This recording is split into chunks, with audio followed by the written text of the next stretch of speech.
In this video, we're going to talk about the fastest way to build technique at the keyboard. So without further ado, let's jump right in. So what we're going to talk about is, instead of focusing on playing fast or whatever goals you might have at the keyboard, grinding through scales and exercises every day, instead you should focus on the three things that we're going to talk about in this video, so make sure you stick around all the way to the end. Now, a little caveat here, I'm not saying that practicing scales or exercises are bad, but we have to know how to practice those things. Otherwise, we're not really going to get much benefit out of them, which is what we're going to talk about in these three concepts. The three keys to have great technique, or things that we need to develop at the keyboard, are number one, posture or structure.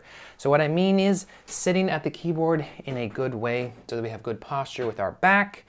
And that posture comes down our arms and how our hands are at the keyboard. If our hands like this is really bad posture. So posture has to do with the structure of our hand and arm, our back, and how we sit. Now, the second thing is movement or gestures. And this has to do with how we move at the keyboard. Thinking about leaning side to side, whether I'm playing higher or lower on the keyboard. It has to do with how my arm moves and even how my fingers move.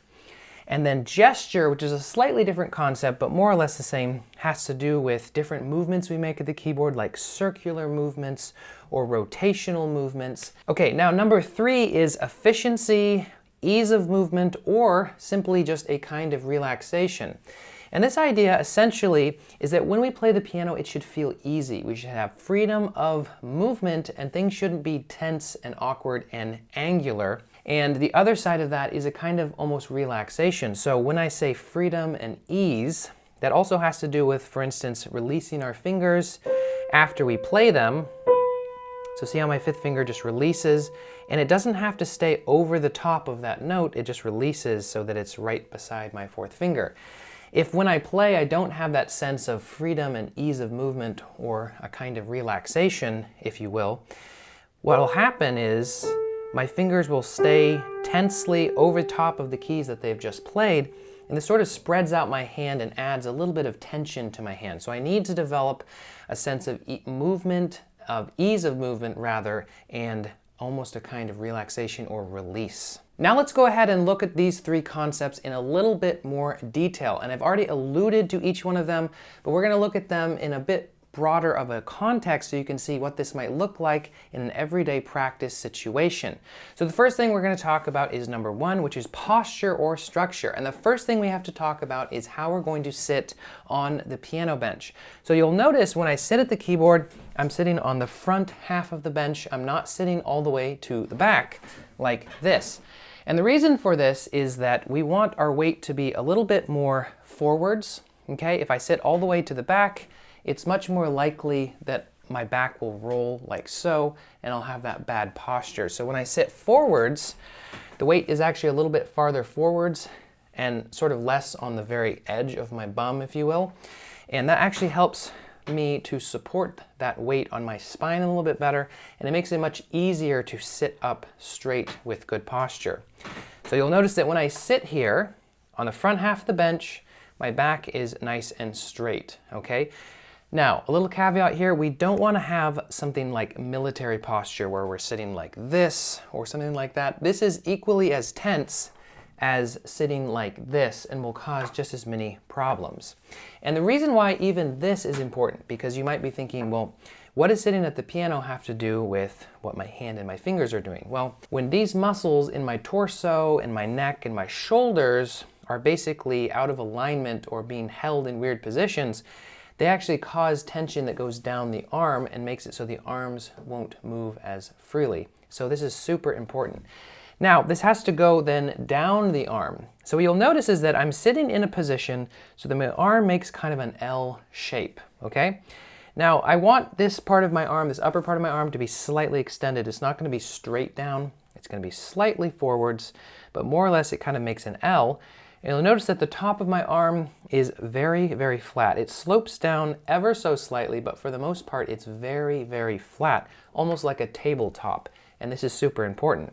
When I'm in this position, my hand is here, my fingers go right down to the keys, and everything looks really easy and efficient. And from there, my fingers can move up and down in a very easy, efficient way.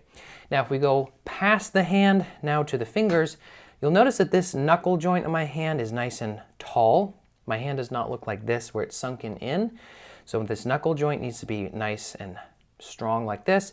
And from there, you can see that my fingers have a nice slight curve to them. They don't look like this. These are claws, and they don't look like this. These are nice, very flat fingers, and this is much more difficult to play, okay? So we want a little bit of a slight curve to our fingers. Then the last thing we're going to talk about here is the thumb. The thumb is not flat, like so, which puts my wrist low. It's actually at a slight angle so that I'm just playing with the side tip of my thumb. Now, we're going to move on to concept number 2, which is movement or gesture. And this has to do with how we move at the keyboard.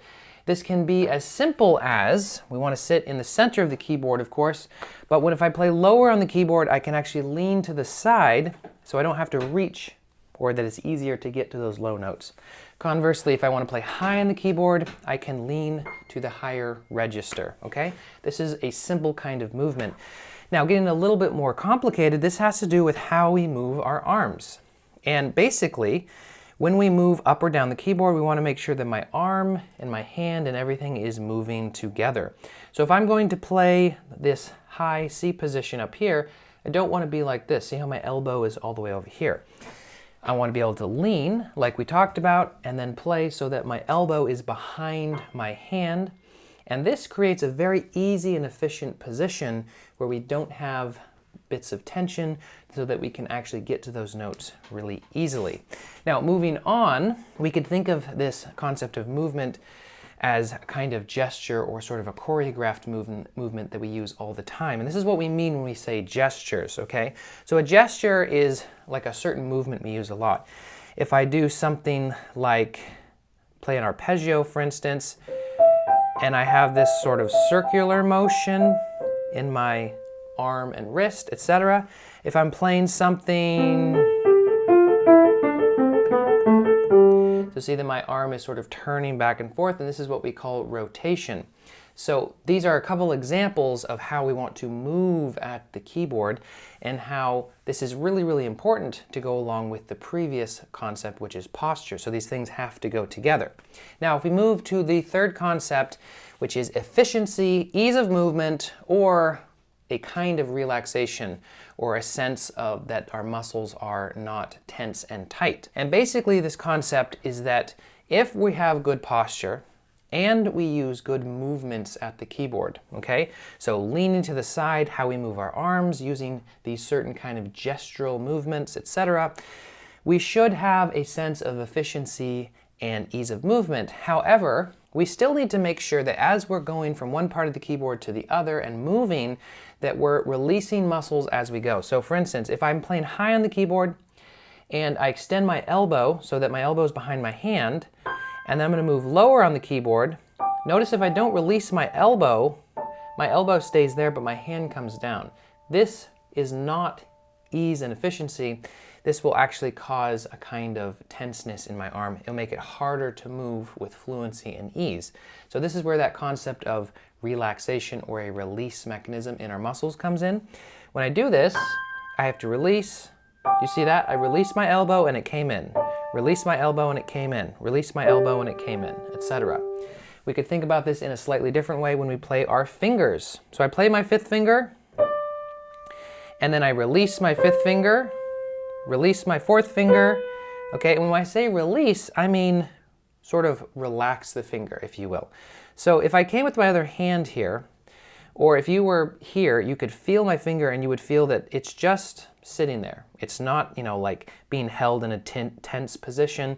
It's just totally relaxed. It's just sort of sitting there, okay? So if we think about it, it makes sense that when we play, if we don't release our fingers, so see how tense that fifth finger is? It's not really released. That's not going to lend to this concept of efficiency and ease. And if we go back to one of the first things I said, is that we want to focus on these things instead of just focusing on developing speed or just grinding scales and arpeggios or exercises every day, because If we're, for instance, not releasing our fingers as we play from one key to the next, or we're not releasing our elbow as we go up and down the keyboard, or we're not actually moving well, it doesn't matter how much you practice scales or arpeggios or technical exercises, you're not really going to develop technique very well, because these things are important to us as pianists because of the way our bodies work. So this is super, super important. If you have all three of these things working well, and like I mentioned, they all have to work together. We can't just have one of them or two of them. We have to have all three working really well. Then, and only then, playing fast or any other goal we might have will be a million times easier. And I guarantee this because this has been my experience as a pianist, as a student for many, many years. So if these ideas are interesting to you, I recommend going to my channel and checking out some other videos where I talk about these concepts in more detail. So I hope that this has been interesting, informative, but most of all helpful. Thank you so much for watching, and I'll see you next time.